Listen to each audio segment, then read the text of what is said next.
I'm going to focus a lot of today's presentation on the input side of things. There is no way you can have a healthy hog operation in a modern world without just massive volumes of soy and corn. They are by far the input that matters the most to you, and soy and corn production globally is going to shit. Except here. Here we've got where the corn comes from. Yikes. Ukraine #4 has already fallen off the market. It is never coming back. Here's soy. Brazil is falling off the market and it is never coming back. How do you run a hog operation without soy or corn? Well, the answer is you don't, or at least it's not for export. So either you can access it or you're out of business. Here we are the world's largest producer of both soy and corn. I am not concerned about your input streams. Maybe I'm a little concerned about the pricing structure. I think that's unavoidable. But if you only take one thing away from this presentation, take this. Most of your competition will not be there in 3 years. We're at that point now. Okay, let's start with the war. Here are some maps of the Central Russian space. You have to turn your head a little bit because they're from the books. That's okay, I'm not going to judge out loud. This is a population density map, and that V of light orange going from Central Europe down into Central Siberia, that is where all the Russians live. That is the only part of the Russian space where the climate is tolerable. So in the winter, you're talking northern Minnesota in terms of temperature with the aridity of western Kansas, and that's as good as it gets in Russia. That's where you live. Whoa. The light orange is roughly a population density of the eastern half of Nebraska if you melon scoop out Lincoln and Omaha. So you have neighbors, you know their names, you don't see them every week, okay? That's where everyone lives. Now, if you go over to this map, same area, that's, the orange here is overlaid by the green here. This is an economic and climate map. And that green is the Russian wheat belt. That is home to roughly 95% of their agricultural production because it's the only place that the land doesn't completely suck. If you move to the right, to the blue, you get tundra and taiga, I think northern Canada, with worse food. If you go to the left, you go to the yellow, you're in desert, think Phoenix, without retirees, okay? When Russians look at this, they get really depressed, not because of the bad food or the bad weather, but because of the beige. Because the beige is flat, it's open, but it's dry, and it's either too hot or too cold. You can't really live there, you can't grow anything, there's no population. But if you have a Mongol horde or a Panzer division, you can just roll right through that territory and go right into the green. And so the Russians have been invaded 50-odd times in their history because they can't defend it.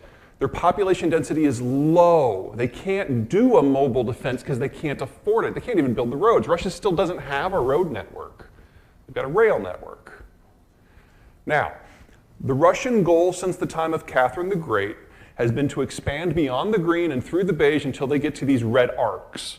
These are the zones where you cannot run a Mongol horde. There's mountains, or they're too deserty, or there's water. And then they want to forward position static troops, because they don't have mobile troops, static troops, in the gateway access points between those barriers. There's 9 of them. Under the Soviet period, the Russians controlled all 9 for the first time in their history, most secure they've ever been. Soviet Union collapsed in '92. They went from 9 to 1. And everything that the Russians have done under Putin since has been about getting boots on the ground in the other 8. This is the Georgia War. This is the Kazakh intervention. This is the Nagorno-Karabakh war between Armenia and Azerbaijan. This is the Crimea war a few years ago. Ukraine isn't the end, it's the mid-step. And even worse, it's not that the Russians aren't going to stop until they have all of Ukraine, because Ukraine is not in one of these gateways. It's on the way to 2 of them, though. So it's not that the Russians are not going to stop until they have all of Ukraine. It's that the Russians will not stop when they have all of Ukraine. This war was always going to happen. Without it, the Russians die. We all know a Texan, right? And they just won't shut up how big their state is. Texas is not as big as they think. Russia has borders 3 times the size of ours. They're trying to defend them with half the population and without a road network. This is the only way to make it work. Okay, so let's talk about what's going on right now. The deep red are the zones that the Russians controlled on February 22nd when the war began.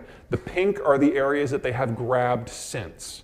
There's 4 big things going on. First of all, that initial assault that we saw from Belarus down to Kiev. I need to snag my water here. Thank you. Drink it, did you? This is safe. All right. You guys remember that giant convoy, 40 miles long? APCs, tanks, military vehicles? Remember how it stalled on day 3 of the war because they forgot fuel trucks? Most people missed that on day 7 of the war, most of the soldiers had to dismount from their equipment and walk back to Belarus because they also forgot food supplies. Now, my buddies at the Defense Department were like really excited when this happened. Like, holy crap, the Russians don't know how to fight a war. If we ever fight them directly, we're just gonna wipe the floor with them. And then they all had a nap and some bourbon and really thought some deep thoughts about it. Like, holy crap, the Russians don't know how to fight a war. If we ever face them directly, we're gonna wipe the floor with them. And they see this as an existential conflict for their very survival, which means nukes come into play almost immediately. We can't let that happen. Sure, Star Wars has come a long way in the last 30 years. It's not that good. The Russians have over 1,000 nukes. We can't allow that direct fight to happen. And since we know they won't stop when they have all of Ukraine, that they're coming for countries to the west, all of which are in NATO, and so we are treaty bound to defend them, we have to make sure that that never happens. We have to kill the Russian military here and now so that it can never act again. And that means every weapon system that we possess, that we can train the Ukrainians on in a short period of time, they can have.